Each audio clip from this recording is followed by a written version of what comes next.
We're doing it! Welcome to our first video podcast and segment of There Is No Defense, where my mother and my best audience member is a criminal defense lawyer, and it's her musings about some of her clients that have utterly fucked themselves over, for lack of a better word.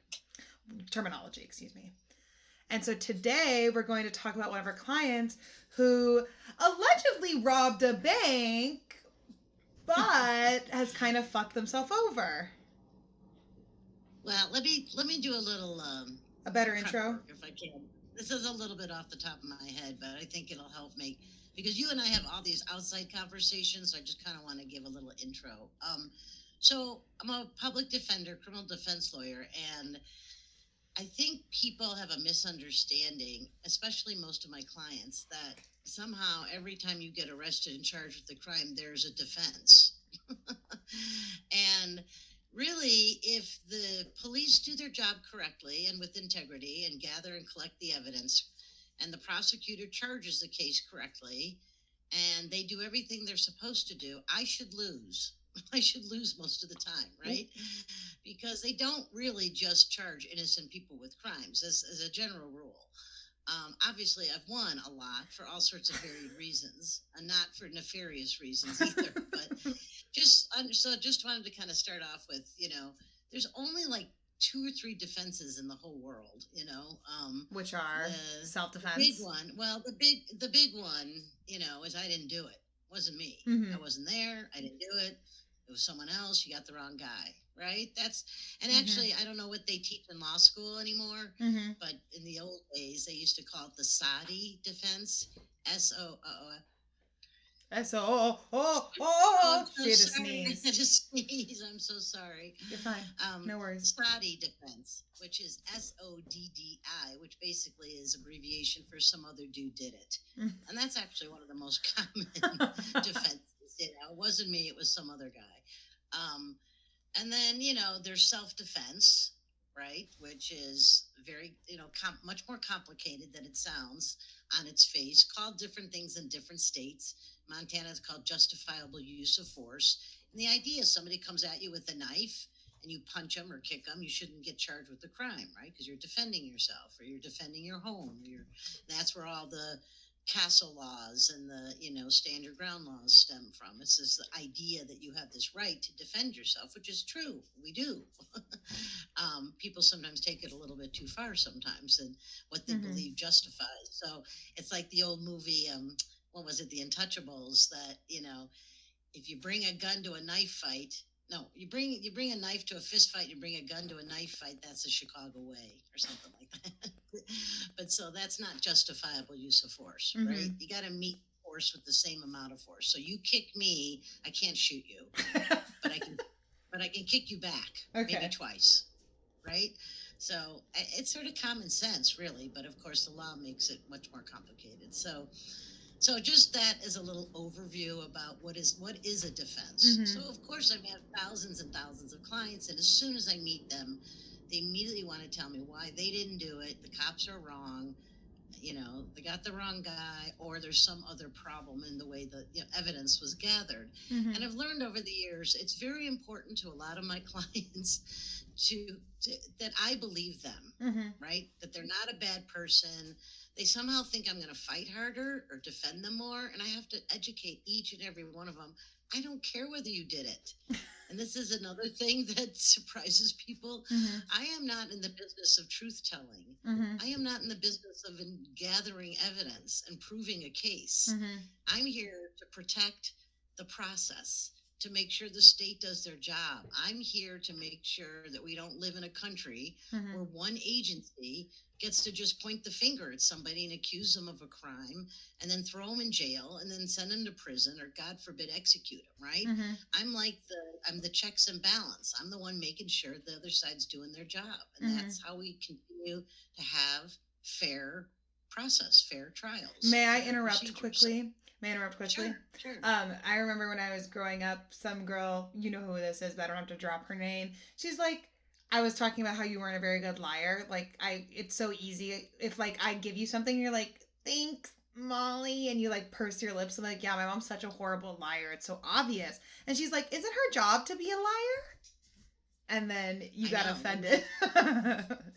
Well, I mean, just because that's a problem that perpetuates itself among the perception of public defenders or criminal defense lawyers, that we're lying. And I mean, I'm sure there's shady, sketchy lawyers that lie. I'm not saying every one of us is above that, just like there's sketchy, shady doctors and sketchy, shady anybody, right? But the job itself and what I'm trained to do and what I'm good at and what other people with like minds like myself, we're not lying about anything ever. Mm-hmm. We're just holding the other side to a standard of proof, a standard of excellence to make sure the process is fair, so they don't cut corners and that they do it effectively. So like I said, I should lose if this other side does their job, right? Mm-hmm. And so little word of advice for young people who think they want to go to law school and become public defenders: you got to get used to losing.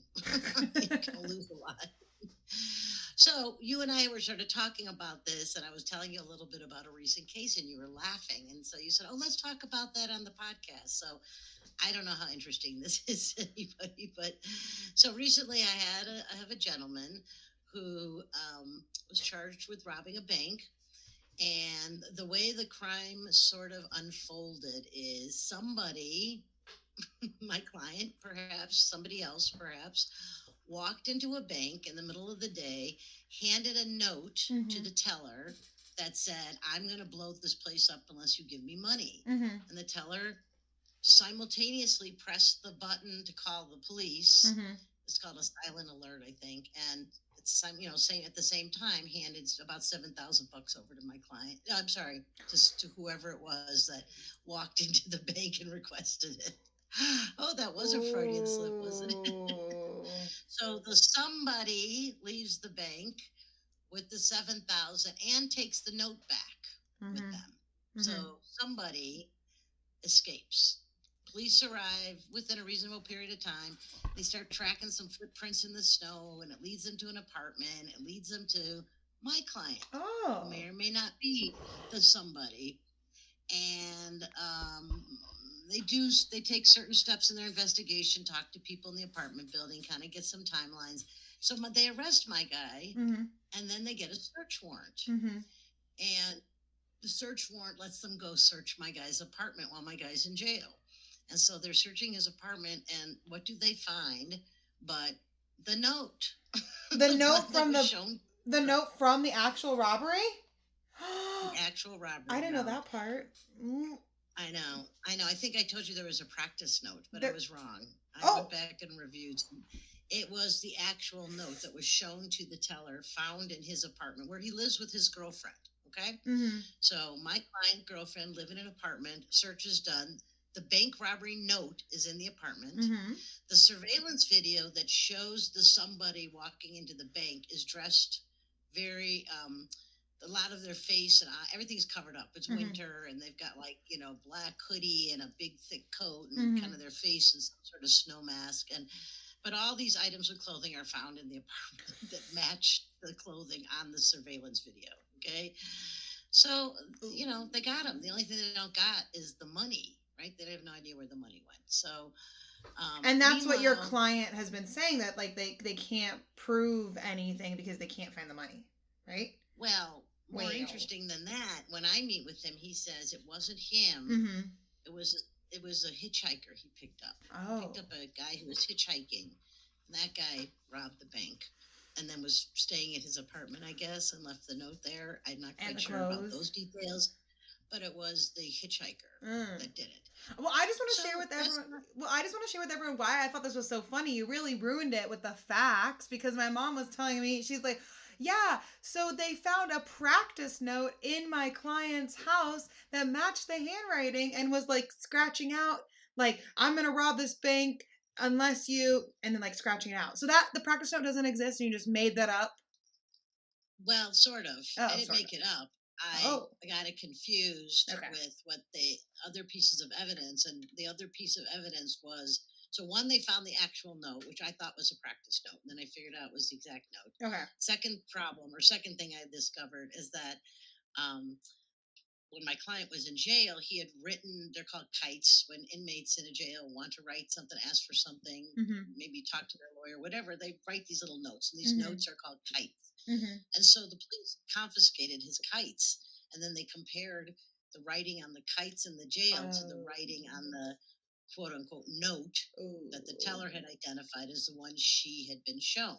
Oh. Which still he could go with the hitchhiker story, other Okay. than when they compared the handwriting. The police officer like circled the B on one and circled the B on the other. And okay, so a good defense lawyer is out there jumping up and down going, that's junk science, and handwriting experts don't mean anything, and you can't tell the same handwriting, and but they don't have a handwriting expert, Mhm. right? Of course, that's the first thing my client says, they can't prove this is my handwriting. Well, yeah, maybe they can't prove it like 100% certain. But you got 12 people sitting on a jury, and the Mhm. prosecutor shows them the note that was given to the teller, right? Mhm. And then the kites that my client wrote in the jail, with all the letters circled that look very similar. I think jurors are allowed to use common sense. When they're encouraged to. I think most people would say, yeah, that kind of looks like the same handwriting, Ugh. Now, again, that may not be proof beyond a reasonable doubt. Mhm. So if that's all they had, I'd Mhm. say go to trial, right? You got Mhm. 12 people that got to believe beyond a reasonable doubt it's the same handwriting. Mhm. But we don't just have the note, the handwriting. We've got Mhm. the clothing, we've got the footprints, and here's my favorite part. So when I'm meeting with my client, and I'm not giving you any confidential stuff, but Mhm. it becomes apparent that the girlfriend Mhm. is somewhat of an alibi. She might be the one that Mhm. I can use at trial to say, hey, he wasn't anywhere near that bank. He was with his girlfriend. Here she is to tell you all about it. Mhm. The problem is that they searched the girlfriend's phone and computer I remember like this. half an hour after, maybe sooner. I can't even remember that. I don't remember the timeline, but at some point, very contemporaneous to the robbery, she's Googling, how do you pass marked banknotes, and how do you use banknotes stolen from a bank without getting caught, and how do you launder banknotes? She's doing all these Google searches. I'm like, I don't think she's going to be the one you want to bring in to talk about being your alibi witness. She's doing research on what to do with them. So I mean, that's what I mean. If the state does their job Mhm. right, they did in this case, right? Mhm. They had really honest, decent cops who took really good photos of the footprints they followed, and they were real detailed about, Mhm. well, snow was falling. We thought we lost the footprints, but then we went under some trees where the snow hadn't fallen. And they're taking pictures and showing the Mhm. tread on the bottom of the shoe is the same in the footprints, and Mhm. they're real careful about who they interviewed and what people said. They searched the apartment. They've got the note on their own as an investigative tactic. They Mhm. think to go see if he's written something at the jail. I mean, they did good police work. That's what you're Mhm. supposed to do. Damn it. But the funny thing is, and this sort of circles back to, there is no defense. So he wants me to go with the hitchhiker story, Mhm. and I'm all for it. I'll go with the hitchhiker story. I'll do close. If my client gives me something reasonable, Mhm. you know. And so I start to explore the hitchhiker defense, and I'm like, Mhm. okay, so you have to flush it out. Where did you meet him? Where did you pick him up? Where did you drop him off? How did you meet him? Does anyone else know him? Did you tell anybody else about him? Right? You ask questions because you're trying to quote unquote develop a defense, Mhm. right? And so my client's like, oh, he was at the same hotel and he booked his under the name so and so, and giving me all this detail. I'm like, okay, yay, I'm getting ready for trial. We're gonna Mhm. have the hitchhiker defense, right? The hitchhiker left the note in the apartment, and that's not lying. Mhm. That's there's sometimes there's an alternative explanation for things, Mhm. like OJ with the Mhm. glove. If it don't fit, you gotta acquit. I mean, sometimes there's alternative explanations for the same facts, Mhm. and that doesn't make the one person saying something different to be a liar. Mhm. But I'm not going to do anything unethical. I'm not going to go into a courtroom and stand before a jury and argue something that I know is not true, Mhm. right?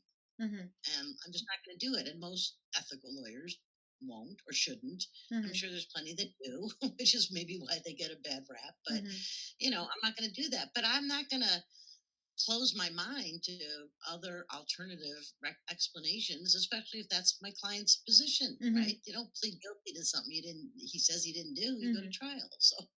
So, um, what was my point? Oh, so I begin to investigate the hitchhiker, so I got my investigator. He goes to the hotel and he gets the guest list, and we have to subpoena stuff and do all these things, Well, nobody by that name ever checked in a week before or a week after.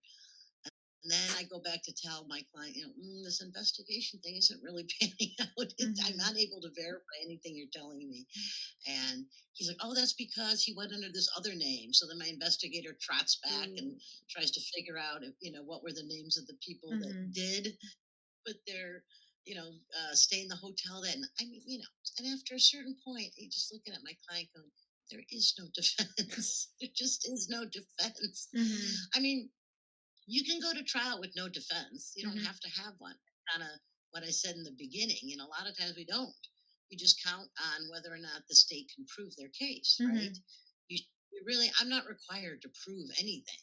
I can just sit there and do nothing, which unfortunately is what some public defenders do. But Mhm. some of them don't. Some of them are very good and hardworking and do what they, are supposed to do and are ready. So I mean, we could go to trial and just sit there and just kind of cross examine their witnesses and poke holes in the case and really, emphasize they never found the money, Mhm. right? They went to his apartment, they find this supposed note, they find clothes that look kind of like the clothes he had on, right? But they don't find the money. Yeah. So obviously the hitchhiker took it, right? I mean, Yeah. I could go to trial with that. That's Mhm. a quote defense. But do I recommend it? No. And then it's like, well, why not? You got nothing to lose. Well, you Mhm. do have something to lose. This Yeah. is going to be a little interesting that you may or may not know, but judges are generally, at least in my area, are very hardworking, Mhm. and putting up a jury trial is a lot of work. Mhm. You're sometimes calling in 100 to 150 citizens to come sit in a courthouse all day to be asked questions. Selecting a jury is a process. Doing a jury trial is a lot of stress. There's lots Mhm. of rules of evidence. There's lots of instructions. There's things. It takes a lot of work, Mhm. and from the judge, from the clerk, from the public defender, the prosecutor, and it's stressful for the client as well. You're sitting there Mhm. 8 9 hours a day sometimes. It's not all action packed. A Mhm. lot of it's pretty boring, just trying to get evidence into the correct way and stuff. The point of my story is there's something in the biz. Mhm. It's called a jury tax. Mhm. It's not supposed to be a thing, Mhm. but it is a thing Mhm. that if you make a judge and everybody go through all this and you really don't have a legitimate you know dispute of facts, Mhm. right? Pretty low bar. Sometimes you'll get whacked in sentencing. Mm. Mhm. Like, put us all through this. You could have just pled guilty, or you could. No, Yeah. that's not supposed to happen. We're supposed to have, everybody has a right to a trial. Everybody has a right to a jury trial. I understand that. But there's certain pragmatic strategy decision making. It just, so, that's when you run and beg the prosecutor for a deal. So, anyway, And that's what you're up to that's, now. You're trying to get a plea, and if there's stuff you can't talk about because of like confidentiality stuff, just cut me off. But well, I can you, tell you, oh, sorry, oh, I can tell you this. In the state of Montana, if you are found guilty of a robbery, it is a mandatory minimum of 2 years up to 40 years in prison. oh, So whenever you go try to negotiate a plea agreement with the prosecutor, you're trying to get them to do one of two things: mhm, change the charge, mhm, right? So it's not so serious, mhm, right? Go from like an aggravated assault to a regular assault, or go from like deliberate homicide to negligent homicide. You're mhm, trying to get them to come down on the severity, right? mhm, Severity of the crime, as well as agree on what you think can both agree would be a sort of a recommended appropriate sentence. mhm, So then the client has some certainty. They know when they plead guilty, the prosecutor is going to agree with the defense that they should get X amount of years or whatever the agreement is. So mhm. there's advantages to getting plea bargains. And I'm not sure if people know this. I mean, it's such common knowledge among some people, but I think 85%, maybe 90% at least 85 Mm-hmm. of all cases in the country Mm-hmm. are settled by plea bargains. Yeah. It's not a dirty word. Sometimes it comes off like I'm not taking a plea bargain. It's not a dirty word. It's a reasonable way to assess the value of a case and what the predictive outcome might be, and then have a little more certainty about what your future is going to look like. It's not a dirty word. What's happening, Cat? Bucket's playing with the loudest toy in the world right now, of course. What, can I confiscate that? Please. Oh my god, Bucket. Oh my god, please. I'm taking away your noisy toy. She has so many other quiet toys. She doesn't need it right now. I didn't hear anything. Evil mother. Oh, okay. Well, then it was just between me and Bucket. Yeah, I think people get, well, especially your clients, I know from knowing you my entire life, they're always like, I don't want to take a plea. I'm not, whatever. And so my whole point and my question that you interrupted was your client now doesn't want to take a plea bargain because they think they should go to trial, and you're frustrated and you're like, that's where we came up with the idea of like, there is no defense. Like, there's no reason to go to trial right now. So that's what you're dealing with right now, this client? A little bit, although he recently did plead, but it was what I call a shaky plea. It may not withstand the test of time. Mm-hmm. You can rescind. Public record. Excuse me? You can rescind. You can be like, I take the plea. Then you're like, never mind. Well, again, it depends where you live and depends what county and what kind of state you are. Mm-hmm. But there are opportunities for an individual to say, I want to take my guilty plea back, because when I made that plea of guilt, I didn't do it voluntarily, intelligently, or knowingly. So how that will usually how that will rear its head is the lawyer either willfully or mistakenly doesn't advise the client about one aspect of their plea of guilty. So, for example, yeah, you're going to get 20 years. Yeah, you're going to have to pay $5,000 in restitution. But the lawyer doesn't tell him, oh, and by the way, you have to register as a sexual offender for the rest of your life, right? And then it comes up later on, maybe at sentencing, and the client goes, oh my gosh, I never would have pled guilty if I'd known all this stuff, if I knew this was going to happen to me, right? And so there is kind of an escape valve to get out of them, but it's a very high standard. You've got to really, the client has to really show that they would not have pled guilty had they known A, B, C, or D, right? And it can't just be, they want 2,500 restitution instead of 2,490. Yeah. Right. Isn't going to let them, So I mean, it's not that loosey goosey. There are rules around it. There are ways to analyze whether or not it's a reasonable request. There's procedures in place for it. So, but yes, you can sometimes. She's so cute, my little grand kitty. I know, she's being a little menace right now. She's like play biting because I took her fun toy away. Well, that sucks for your client. I guess don't allegedly rob banks, everyone. And if you do, have a better alibi. That's what every murder show has ever taught us ever. If you can commit whatever crime you want if you have a really good alibi. And he did not have a good alibi. I think the funniest thing I heard was that stand-up, and I'm sorry I can't remember her name to give her credit, but she was saying she watches a lot about true crime stuff, and she said, "Here's what I've learned about watching true crime podcasts or shows." She said, "Don't ever start every day like any other. Don't ever start like any other, because every time they start a day like any other, they always get killed." Yeah, it was a popular TikTok sound. I don't know the stand-up or where it came from, or if it was from a TikToker or a stand-upper. So if someone knows, let us know so we can give them credit.